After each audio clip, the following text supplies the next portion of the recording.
Good morning, everybody. Ni hao, or how my good friend likes to tell me, slama pagi, apa kaba. So, my name is Demeter. I would like to present in the following 30 minutes a project that is very dear to me, which I've been working for almost 1 year from now. But before that, I would like to start with a quote. And this quote says, if you know the enemy, if you know yourself, you do not need to worry the outcome of the 100 battles. And I think this quote defines the essence of the cybersecurity and InfoSec community right now. But we'll get to this one a little bit later. So I graduated university almost 4 years ago. Since then, I joined Kaspersky Lab as a security researcher. And the team I'm part of is called Global Research and Analysis Team. In short, GREAT. I don't know who chose this name, but it's a funny name. So recently, this year, we celebrated 10 years of existence. And basically, for the ones who don't know about our team, we are mostly specialized in finding out advanced APT attacks. We are specializing in researching attacks against power plants, banks, governments, and everything that is highly specialized in order to research and expose their operations. So, in our 10 years of existence, we have let's say, found out a lot of APT attacks. And just to mention some of them, that would be like Gauss, DoQ, Miniflame, Red October, one of my favorites. But also, we have more. So each year, as year passed by, we were uncovering more and more APT attacks or campaigns. And I would like just to mention some of them, again, some of my favorites ones. So that would be Satellite Turla, amazing campaign that were exfiltrating data through the satellite link. Carbanak guys, which I'm pretty sure you must have heard about them. Actually, one of their leaders got caught by the police, and they caught him like this year. So that was a big win for us. The Equation Group, of course, everybody knows about this, and any other, all other campaigns that were like super interesting. But you might ask and say like, hey Dan, this is only up until 2016. Well, the reason I didn't add 17 and 18 is because they couldn't fit in the slide anymore. So last year we found more than 100 new APT campaigns. And this year we doubled, like I think we will double the number. We'll see. Not all of our research is public. We have private research, but from time to time, we are releasing new research, and you can follow all our research on securities.com. So basically, you can see our latest stuff. Last week we just announced a new development of a well-known APT actor. So please check it out. But today we're not going to talk about a lot of APTs. This year, at our Security Analyst Summit, two smart guys, way smarter than I am, they developed and introduced a new war. And they used to call it the information war. You might not be like aware of this information war. And if you want to find out more info about this one, check out their presentation, 10 years of great. But during their presentation, these two gentlemen, Costin Raiu and Vitaly Kamluk, they presented their idea, and they said that the information war consists of 3 things: the cyber espionage, sabotage, and mass opinion manipulation. Well, cyber espionage and sabotage, they both use malware in order to achieve their targets. In order to finish their missions, attackers need malware in order to fulfill their missions. Mass opinion manipulation is a totally different story. You've all heard about fake news, but I won't go into that. Instead, we're going to be focusing on malware. And I'm not going to give you a pitch about like current threadscape or what's happening right now with malware. But I want to present to you a tool that might be useful for you to catch malware. More exactly, it might be useful for you to help protect your networks or equipment. So before I present that, I'd like to ask you if this looks familiar to you. Okay, so 1 or 2 people. This C-type looking language is actually called a Yara rule. Yara is an open source software that was developed by Manuel Alvarez, and he's now working for VirusTotal right now. Yara is your Swiss army knife of pattern matching. Basically, you can have a rule, you can define some strings, you can define some hex values or any other variables, and then once you deploy this Yara rule over a set of files, the Yara engine will try to match this rule with some files. If those files match, then you will be notified, and it will say, okay, this rule matched these specific files. So Yara is open source, it's publicly available. You can download, you can use it, and it's amazing. Everybody is using this one nowadays, and I strongly recommend you start using it. Now, another problem that arises is that, okay, you have Yara, but you need your files and you need your rules. Let's say you have a friend, yeah? And this friend gives you like super awesome Yara rule he made, but you still need to know where to look for. And us researchers, especially in grade, we're looking for 0 days. We're looking for fresh attacks. So where do we find them? Well, one place to find those like attacks, most of them, not all of them, is VirusTotal. You can find a lot of stuff on VirusTotal and a lot of good stuff. But VirusTotal is not public, like it's private. And you have two options. You either upload your Yara rule to VirusTotal and then you get notified whenever somebody uploads a new file that matches your Yara rule, or you upload your Yara rule and you scan the entire VirusTotal collection, and then you try to see if some files that were uploaded in the past match your Yara rule. But sometimes this is not enough. Sometimes you might want to have your local in-house VirusTotal scanner. Sometimes you might want to have, like, you have a collection of files and you want to scan them. But as most researchers do, they have like a small collection on their laptop, but you have like a bigger collection somewhere else. So you have to store it on a server, you have to log in on that server, you have to run your Yara on the server, and it's a little bit troublesome. Instead, basically, all these issues made us think that, maybe we need a tool in order to fix all our problems, like to fix this kind of problems. So like you have a collection of big files, how do you scan them? You want to share results with somebody else, how do you do it?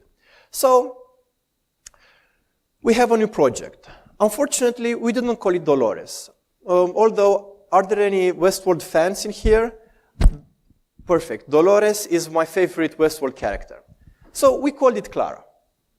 In a nutshell, KLara is a system that allows you to have a distributed Yara scanner. So you have your Yara rules, and you want to scan a large collection of files. You want to have a web interface, you want to have users, and you want to get notifications by email, or by Telegram, or by whatever output endpoint you want to choose. And you get notifications whenever you scan your files. So it's kind of like a fire and forget. You upload your rule, and then rules get scans, and then you get the results back. So this is pretty cool. It's built on like on 3 simple principles. It's written in Python. It's using an SQL database. We use MariaDB. And of course, it's using Yara to scan for files, because we didn't want to replace Yara. We wanted to incorporate it, to add. So whenever a new whenever a new version of Yara gets released, you can immediately add it to KLara.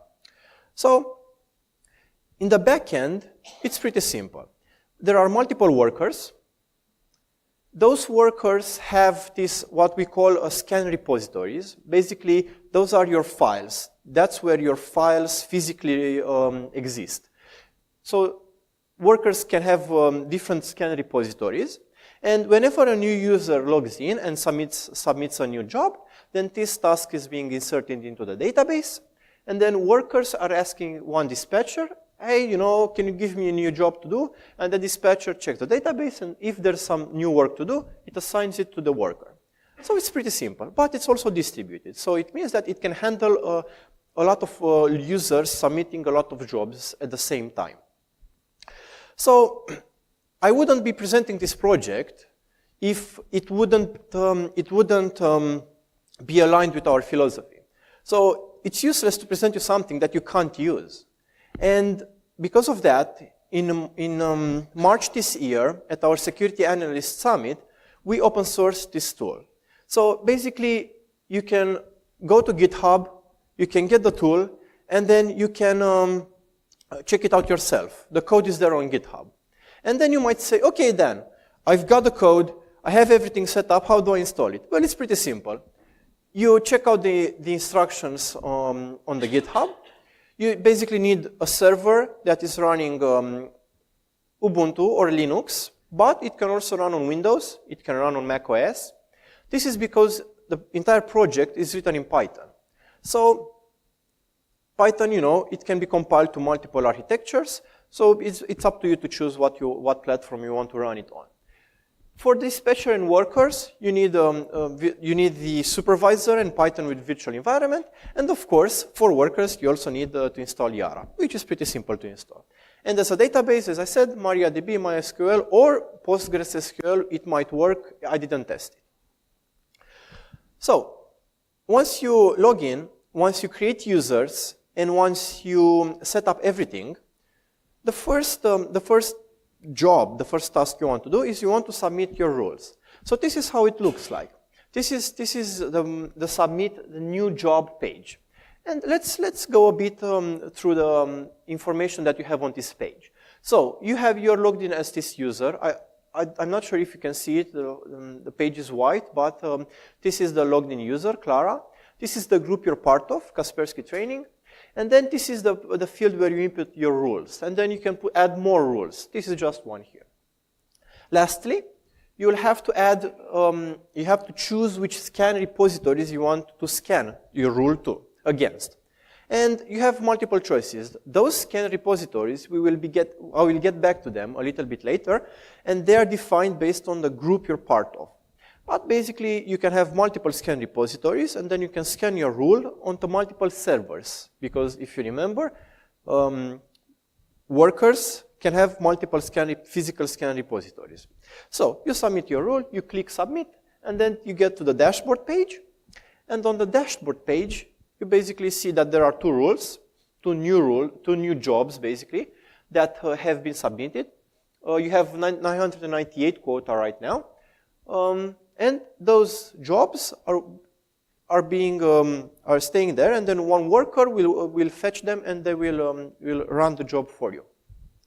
Once workers finish running the jobs, you will get you can access the page where you have more info about this job, like for example that it finished, when did it start, when did it finish, how many seconds did it take, and if there are any results. If Yara returned any results, you'll get them here. Also, you'll get the matched MD5s of the samples that have matched. You can get them here. So you can get a list of MD5s. You can add it into your favorite MISP instance, or in your favorite threat intelligence platform, and you can carry on from there. Well, this is pretty cool. Now, I would like to go for 5 minutes into some more technical, in-depth information about how this works, so you can see some of the features of KLara. This might be useful for you if you want to install it yourself. So at the backend, as I said, you need to have web users in order for people to access KLara web interface. So when you're creating users, you have multiple options and multiple fields that you need to fill in. And of course, you have to fill in the username, you have some description here, and then you have 3 fields that are pretty important. Like quota searches means that how many jobs can that user is allowed to submit every month. This quota searches is being reset every first day of the month. So basically, you can see like this user has 1,000 quota searches. Then you have the authorization level. So the authorization level means like how authorized is that user in the system. 16 is like administrator, but you have other levels such as 8, which is normal user, not administrator, without quotas. You have 4, normal user with quota, and 2, which is again normal user with quotas. All this information I'm telling you right now is on the GitHub. So don't worry, you don't have to like take notes now, but I just want to go through them a bit just so you know what it is. So they also have like some group this user belongs to. So groups define what kind of repositories you're allowed to scan. So you can have like user administrator is part of group number 1, so he can scan 1, 3, and 5. And user number 2 is part of group general, he can only scan repository number ID number 1. Also group defines if users are jailed or not. Jailed users means that 2 users in the same group cannot see each other's submissions. If users are not jailed in a group, then everybody sees everybody else's submission from that group. So this is pretty useful if you have multiple teams in your company, and those teams need to see each other rules. Now, these groups here, this is a JSON list, so you have to add into the database a JSON list, and then this list defines the repositories that are listed in another table called scan file sets. And basically, you can see that users from group admins, they can scan VirusTotal samples, they can scan clean files, and they can scan collection A and collection B and collection C. And general users can only scan VirusTotal samples. So basically, this is the correlation between what users, like this user KLara, in group KasperskyTraining Training, and this rule, and which scan repositories that user is allowed to scan. Okay, now, it's very important when you install KLara, and most of the users found it hard, and they were saying that the workers are not picking up jobs. That is because workers need to have this repository control file. You can see more information about this control file at the README here. But basically, what it does, this is a physical file that needs to reside at the root top-level directory of your scan repository. If this file exists, then the worker will read some information from it, and then it will know that this scan repository is available for it to scan. So when users submit jobs, then this worker will search if he can scan those jobs over this folder. Okay, those are like the main issues that you might encounter when you want to install KLara on your own. Now, I would like to go a little bit over some advanced features of KLara. They are well documented, again, on GitHub, but I would like to mention one. There are some times when your workers might not have enough space, or you want to redirect the scan to another folder. This can be done easily with a function called, let's say, feature called redirect paths. What redirect paths does is, whenever a worker fetches a new job, and then this worker fetches a job to scan mount storage VirusTotal samples, if this redirect paths is in the repository control file, then that worker would actually know that the folder it needs to scan is actually mount NAS KLara bigger collection. So in a nutshell, it takes the first entry in the list.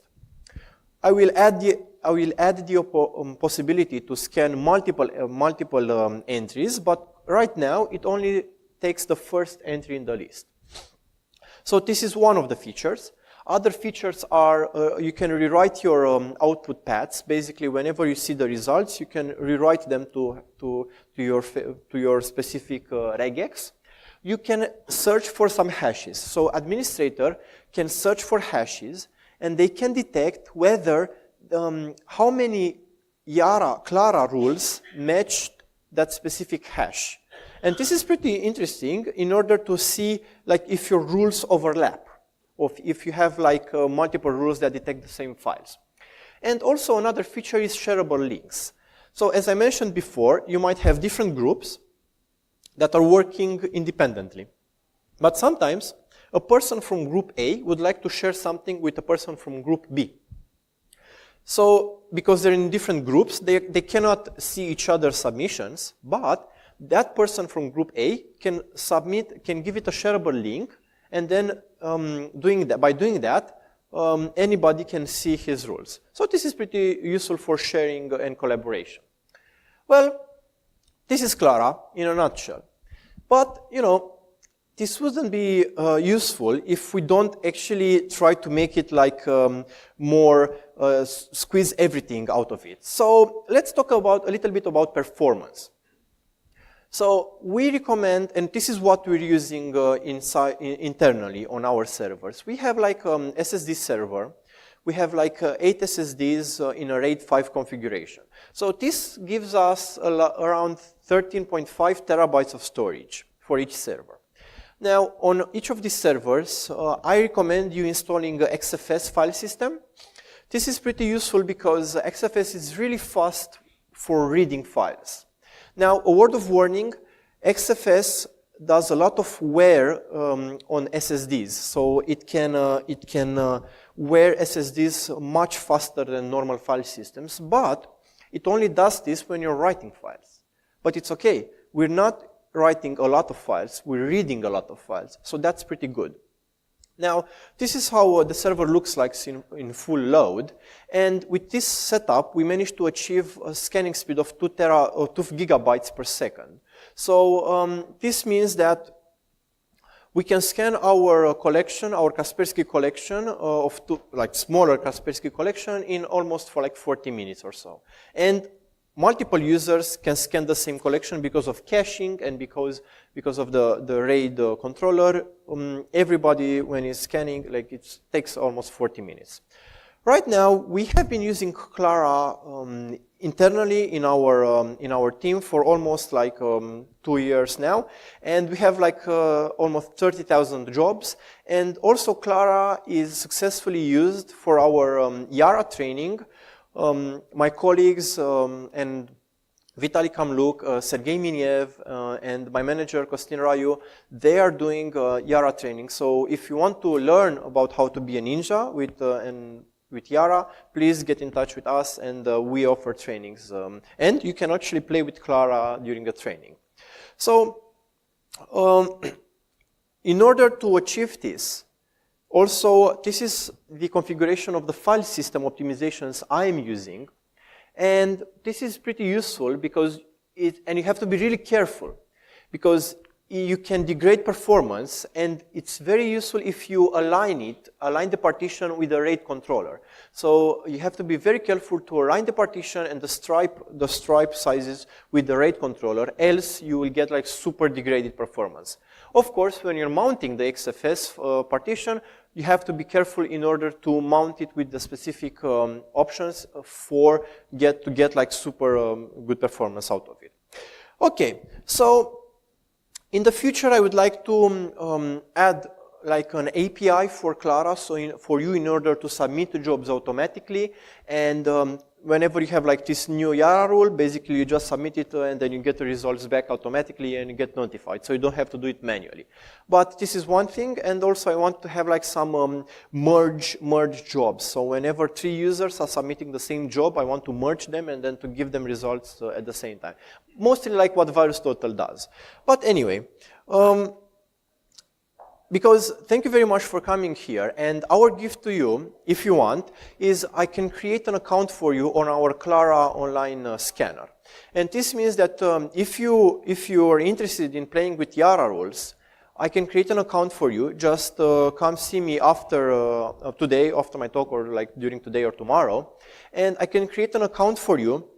And you can play with it, and you can actually scan our smaller Kaspersky repository and test your Yara to see how it is. Well, this was KLara in a nutshell, and I think that if Sun Tzu would have known it, this is what the quote should have been. So thank you very much, and I'm open to questions. Thank you, Dan. Also, I would like to say that it's an honor to be here. This is my first time in Hack in the Box Singapore, so it's amazing. Thank you very much for inviting me. And it's an honor to have you here as well. Are there any questions from the audience? Well, okay. Here you go. If new data gets added to the collection, does it do like incremental scanning, or does it have to scan the whole thing? I'm sorry, I didn't understand you. Sure. So if you have the repository and new files get added to it, will it rerun old jobs that had previously scanned that collection? If you have, can you say it again? I wasn't hearing. Yeah. So you have a repository. Yes. It has 10,000 files. Yes. You ran your scan. You had 0 hits. Since then, your colleagues added 200 new items to the repository. You have to scan it again. You have to scan it again. And it'll scan the whole thing. You can't just do an incremental. No, but I think it can be implemented as a feature. So currently, no. Yeah. Any other questions? I'm here to those 2 days. Okay, if there are no more questions, please know that if you think of some later, Dan will be around, so please do not hesitate to ask him anything. Thank you very much. Thank you again, Dan. Give it up. Woo.